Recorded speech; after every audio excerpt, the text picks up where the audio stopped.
Mae colfeddi ffrwythau yn llenwi'r ardd a gwledd i'r llyged yn y Gwanwyn, Haf a'r Hydref, yn llawn blodau persawrus, dail lliwgar ac wrth gwrs y ffrwythau blasus. Mae modd tyfu mathau bach mewn poti ar y patio neu greu cornel fach o berllan iddynt yn yr ardd. Dwi wedi mynd ati i blannu micro berllan fel petai, neu perllan fach o ffrwythau cynhennid Cymreig. Nawr wyddech chi bod nifer o fathau o goed ffrwythau Cymreig bron a diflannu i ebargofiant. Dyma mathau o goed sydd wedi addasu'n arbennig ar gyfer ein hinsawdd ni yma yng Nghymru, yn gallu godde'r gwynt a'r glaw. Felly dwi'n mynd i fynd ati i roi cartre newydd iddyn nhw yn yr ardd fan hyn. Yn barod yn y ran hon o'r ardd, rwy wedi plannu peren brenhines yr Wyddfa, eirin dimbych ac eirin Victoria, i helpu'r eirin dimbych wrth beichio, gan fod angen 2 neu 2 math gwahanol o eirin i groi sbeichio a sicrhau cnydau da.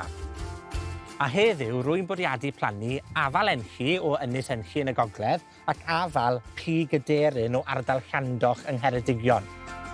Gwnewch dwll tua'r 1 dyfnder ar potyn a ffidwch a phalu'r twll yn rhy fawr. Jyst digon i'r potyn ffitio'n braf ynddo. Wedyn, gwasgarwch y pridd yn ôl o amgylch bonyn y stem. Un tip pwysig yw i greu donut fel petai, tomen o amgylch y stem fel hyn, jyst i gadw'r gwlybaniaeth gweithio oddi ar y planhigyn, ond hefyd gnewch yn siŵr bod chi ddim yn mynd yn rhy agos i'r stem. Jyst creu tomen bach fel la, fel toesen, fel donut, a mi ddyle wedyn y colfen dyfu'n hapus braf yn ei newydd le. A fel o'ch chi weld fan hyn, mae yna ffon bambŵ yn cefnogi'r tyfiant, a gan fod hon yn golfen ifanc iawn, dim ond ryw fetr o'i daldra, wy'n mynd i adael yno am y flwyddyn gyntaf, jyst i helpu fe rhag ysgwyd yn y gwynt. Rwy'n gwybod bod y tir fan hyn yn gleiog ac yn llawn llacs i gyd, ond wi wir yn credu bydd y coed ffrwythau yma yn tyfu'n arbennig o dda ymhen ychydig flynyddoedd. Na, mae rhaid i fi gyfadde, bydd ddysges i bod angen palu twll mowr a llanw fe llawn compos a tail i helpu'r coed. Ond mae ymchwil yn dangos erbyn hyn bod y gwreiddie'n cael eu cyfyngu wedyn, achos does dim cymhelliad yn nhw i fynd i wylo am y daioni ac yngori yn y tir.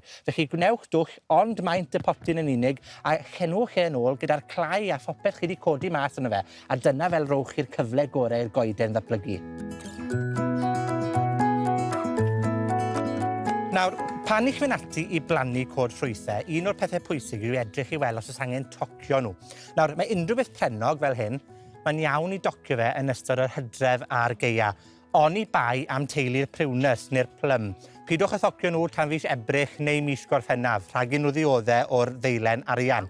Tociwch unrhyw frigau sy'n tyfu am mewn i ddechrau. Fel welwch chi fan hyn, mae'r brigau hyn i gyd yn tyfu mewn. Wel, ni eisiau creu rhyw fath o ffan mewn ffordd, bod nhw'n tyfu am mas. Ac unrhyw frigau hefyd sy'n tyfu yn rhy serth. Mae angen i dorri rheina, achos dyn nhw ddim yn dda iawn wrth gynnal y ffrwythau. Mae'r pwysau yn gallu effeithio ar y tyfiant. Felly dwi am dorri hon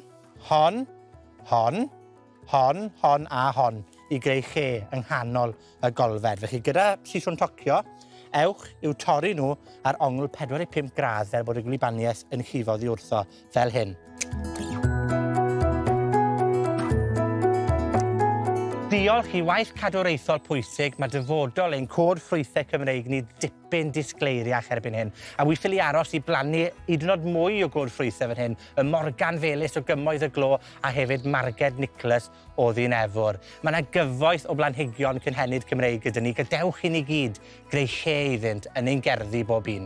Tan o tro nesa, hwyl am y tro.